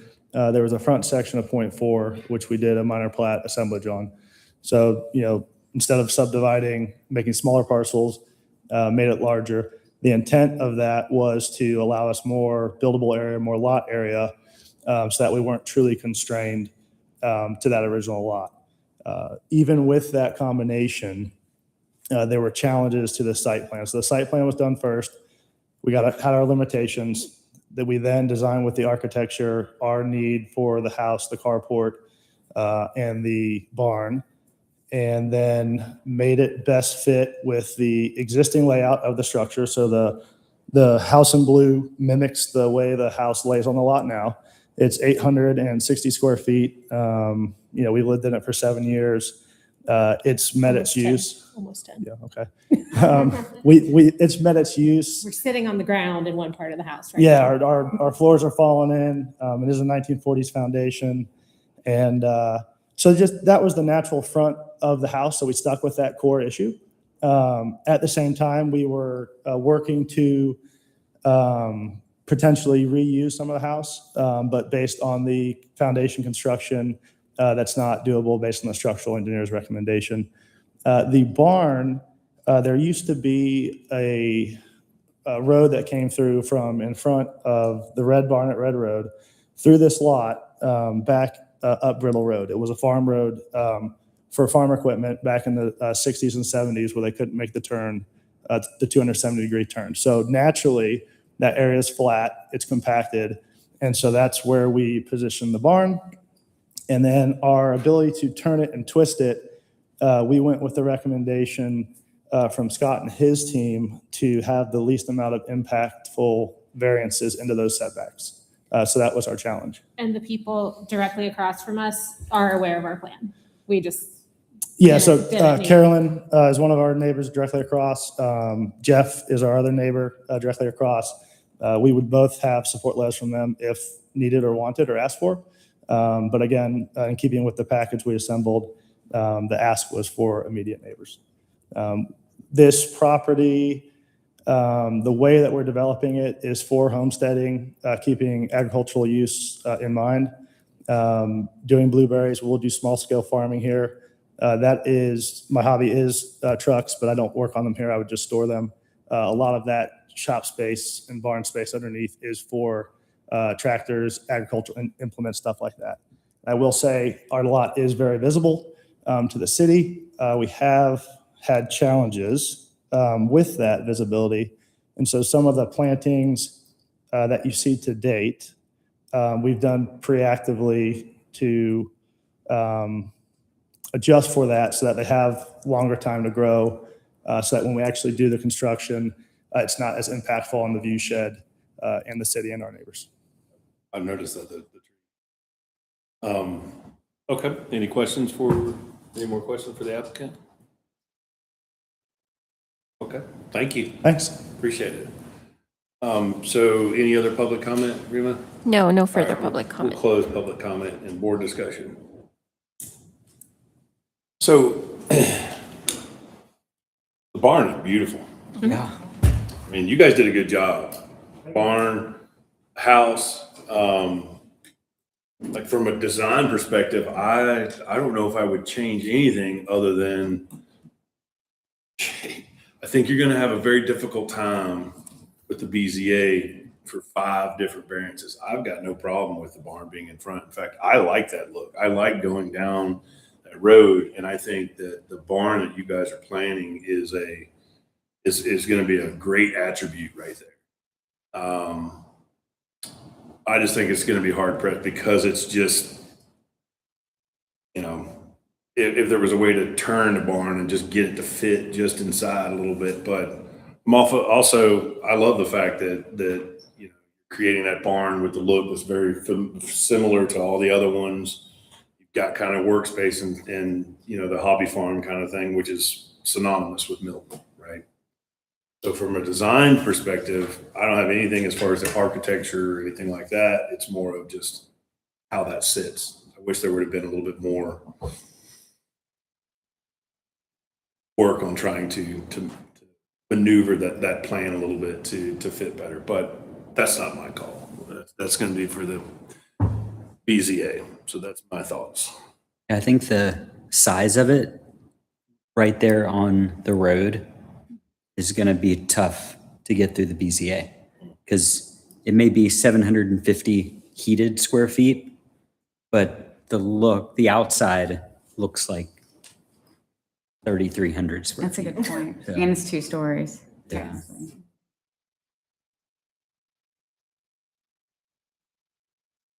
So architecturally speaking, I think we're all in agreement on that one. Yeah. Yeah. What exactly are we voting on today? Well, so this is a courtesy review. So essentially we can make recommendations to BZA on our thoughts. I mean, they've already taken the steps to kind of plant. If you've driven by there, you've got the staggered, cryptomeria growing, and those are going to get 15, 20 foot tall in 5 years. So I think that, if the issue was as being the proximity to the road and how grand that structure was going to be, I think they've taken the necessary steps to kind of at least start to kind of mask that. But to be honest with you, I love the look of that barn. And the red barn right next to it has got no trees, so. Yeah, Sure, but didn't we say that was predating the city? Yes. The Red Barn, yes. Fair. Yeah. brand new structure. Mhm. What about, does it need to be as big as it is? I think, that would be my recommendation is to the BZA is to look into location and sizing of how that sits on the property to try to get what they're wanting, but also try to maybe reduce it in size to get a little bit more conforming to the actual setbacks and stuff are there. But it is a hardship because I do get it, because it is a funky shaped road. You got the Yeah. double front. So And the double I frontage. think that will go a long way that because it's a hardship. But I again, don't know if it's going to be a hardship because they don't an have to unusual have. characteristic of Well, 90% of the lots out there, right? well, you don't have to have a barn or a guest house. Yeah. It's like the swimming pool. I mean, we say Right. not having a swimming pool isn't a hardship. The Milton hardship. So then what would you say a recommendation would be? I think aesthetically, the recommendation, it looks great. Yeah. I think we're all in agreement. I think that's our recommendation. I mean, I wouldn't change a paint color. I wouldn't change a light. I wouldn't change anything. I think it's going to be tough to get through BZA. That's my only thing. So architecturally, we all are in agreement, but it's the Yeah. setbacks that we are not, which Yeah, is, so we can recommend to the BZA that we are, architecturally speaking, we recommend approval of the architectural aspect of it. If we wanted to make a recommendation to explore modifying the house plan or the barn and the way it's situated and stuff like, it seems to me like no matter how you situate it, it's still going to be over the setbacks, but Yeah, But that's up for the BZA to decide. So we can simply just recommend we approve it based on the architecture that we see. But as far, and, the fact that barn is in the front, an accessory structure is in the front. And then just leave it at that. I feel like that barn could be just slightly more this It way. looks like that. Yeah. Scott, how wide is that? looks How like wide it is that could be. building envelope where that barn is? It's 44 feet wide by 60 feet long. I'm sorry, say that one more time? 44 feet wide by 60 feet long. Okay. And then what is the width and the length of the barn? So it's labeled as 40 by 60. The barn? Yes, or Yeah. blow that just feel up. like- 48, I'm sorry. Eyesight of Oh, an old 48 by person. 60. Yes, So the width of the building envelope from left to right is 44? 48. 48. 48. No. I'm I know the I'm width- not the width following of you. the I mean, I've property got a 48 by 60 rectangular box. Right. But what's your question? What's the width of the interior side setbacks between the Brittle Road and the neighboring property? What is the width of that area for the building envelope? Well, that. I guess you where I'm just need to going at is bring that- is your that scale. 40 is So you're right. So I promise you, if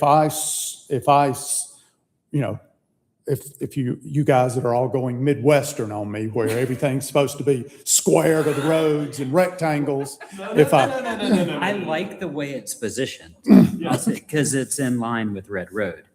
And Well- that's how, but if I rotate it, I promise you, I have more square footage of encroachment Yeah.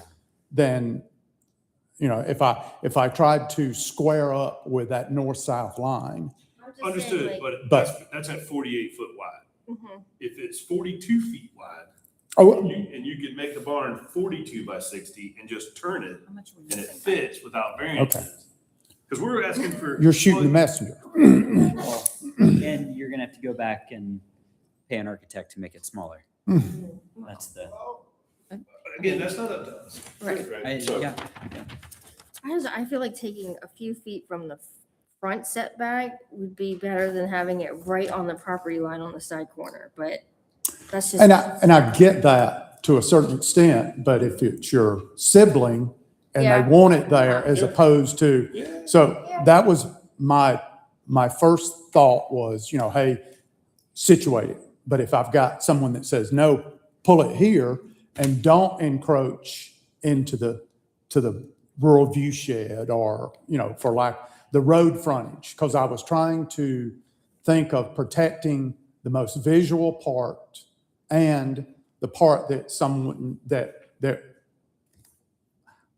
so I have a neighbor here that says, I am fine with you pulling it this close to me and try to limit your encroachment into the other areas. I know, there's a method to your madness. Yeah, I understand. know. Yeah, maybe I don't always understand it, but yeah, there is. So Thinking BZA is gonna be like. are you through berating me? or Zoom you back want out. some Can we more? see all of the structures on the lot, please? Are we able to see all those structures on the Zoom lot out on again? Zoom out. Want this, or you want the big plan? Yeah, all of it, yeah. Thank you.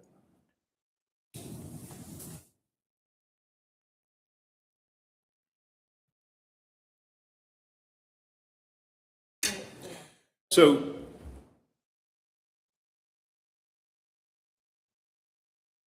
I think we all agree that architecture, no necessary changes to that, no recommendations to change the architecture.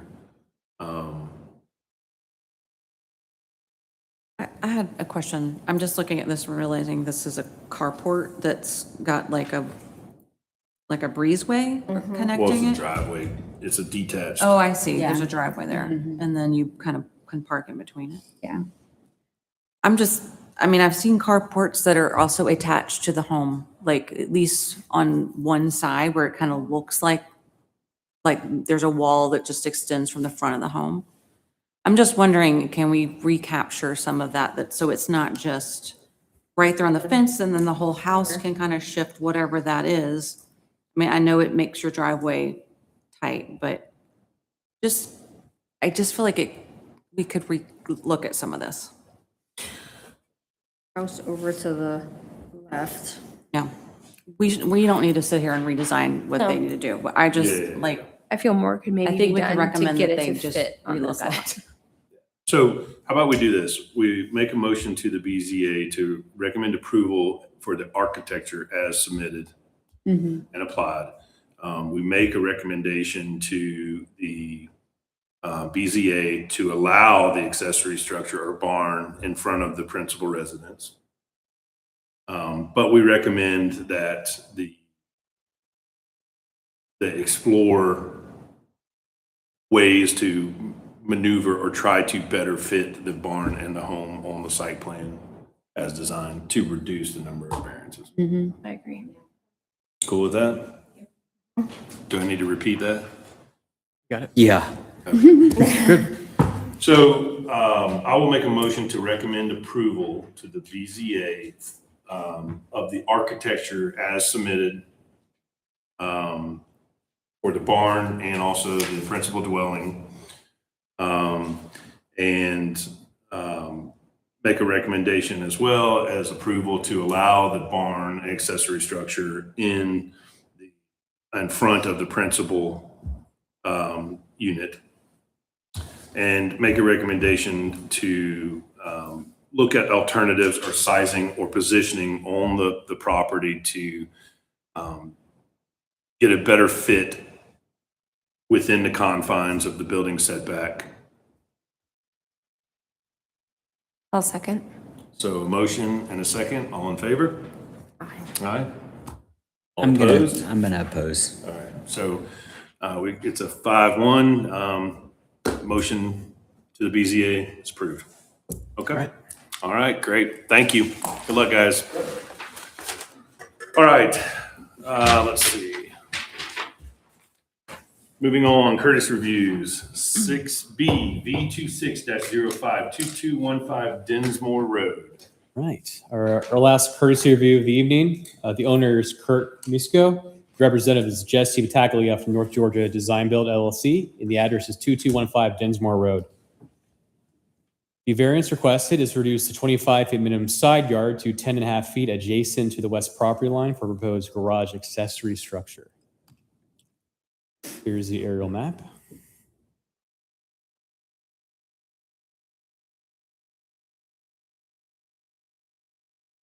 The owner purchased the property in 2014, and the size of the property is 2.17 acres. The existing house was constructed in 1997, and the applicant is proposing 4 Nellie Stephen Holleys along the western side of the garage for screening for their neighbor. I'll zoom in here in a second, but here's the overall site plan, and you can see the aggressive drop in grade towards the rear of the property.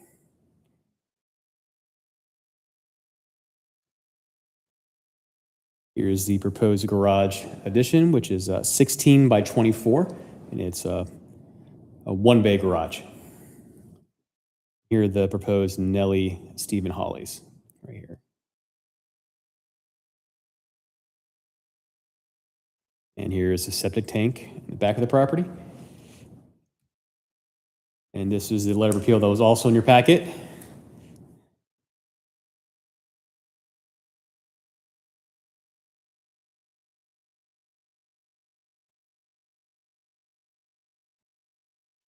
Here's the zoning and neighbor support map. The AG1 is the zoning for the neighboring adjacencies, and 2205 and 2225 Dinsmore Road support this variance request. Here's the support letters here's the first one. And then the second one.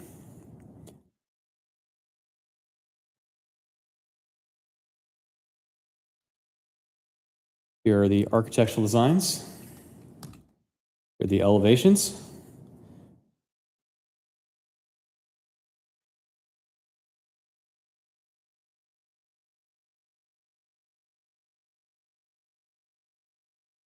And there will be renderings later on that show color.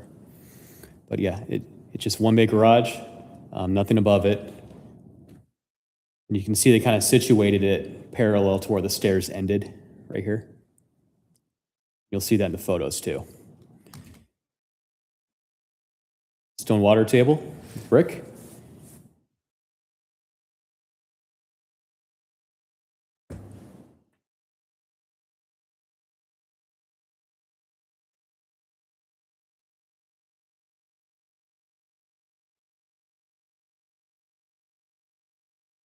Here's a view across Dinsmore Road to the north.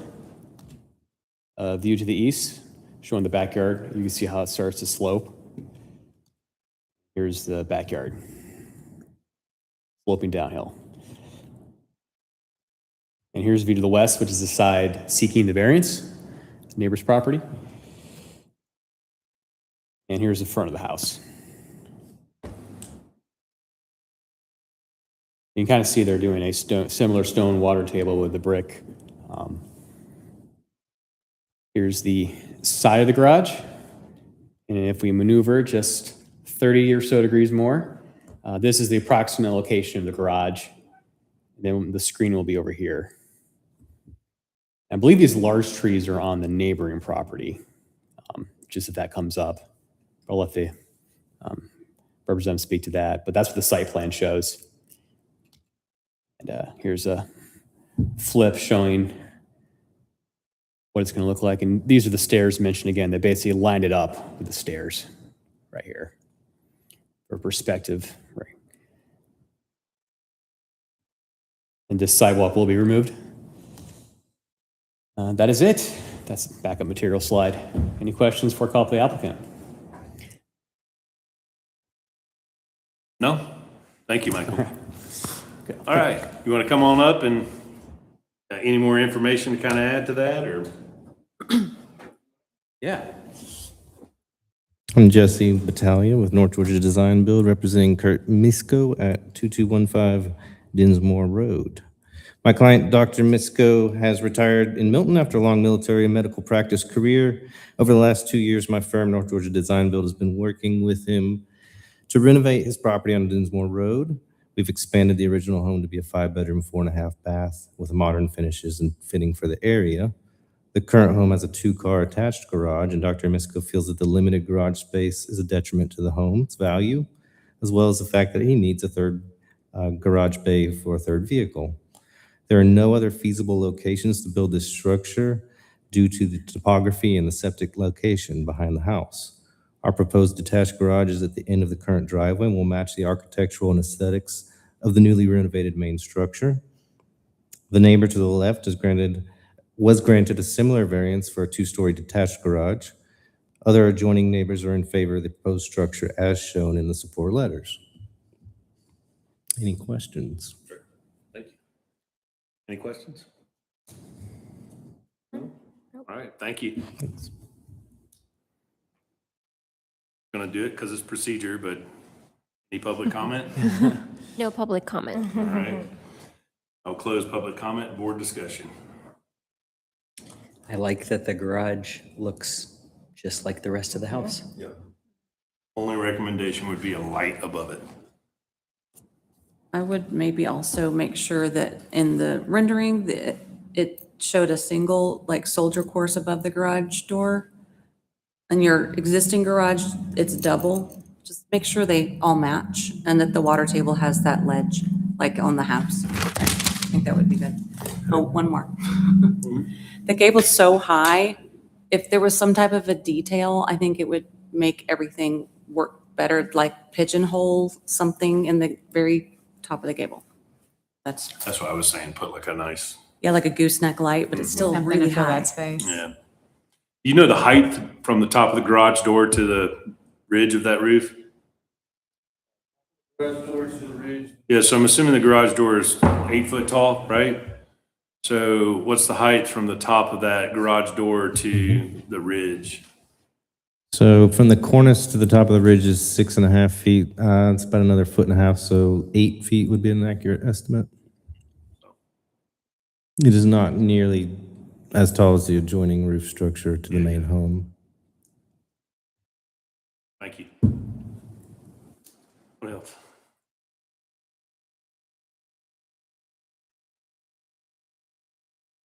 I'll make a motion with my recommendations. Yeah. All right. Yeah. Okay. All right. I'll make a motion to approve 2215 Dinsmore Road to reduce the 25-foot minimum yard setback to 10.5 feet. Also, we recommend adding a gooseneck light or some type of light above the garage door structure, making sure that the new structure matches the existing structure garages, and maybe adding a detail up in the gable such as a pigeonhole. A second. All right, so we have a motion to recommend approval with conditions of a decorative light above the garage door to match, to replicate the brick and stone of the existing structure, and to explore a pigeonhole or some sort of decorative detail in the gable. All right. So we have a motion and a second. All in favor? Aye. Same sign opposed? Okay. All right. Good luck. Thank you. But just for the record, it was 5 for approval, 1 for, okay. Yeah, yeah. Okay. All right. So seeing we have no final reviews, no new business, no old business, I will call for a motion for adjournment. I'll make a motion to adjourn. Second, all in favor? Aye. Aye. It's unanimous. Thank you, everyone. Thank you.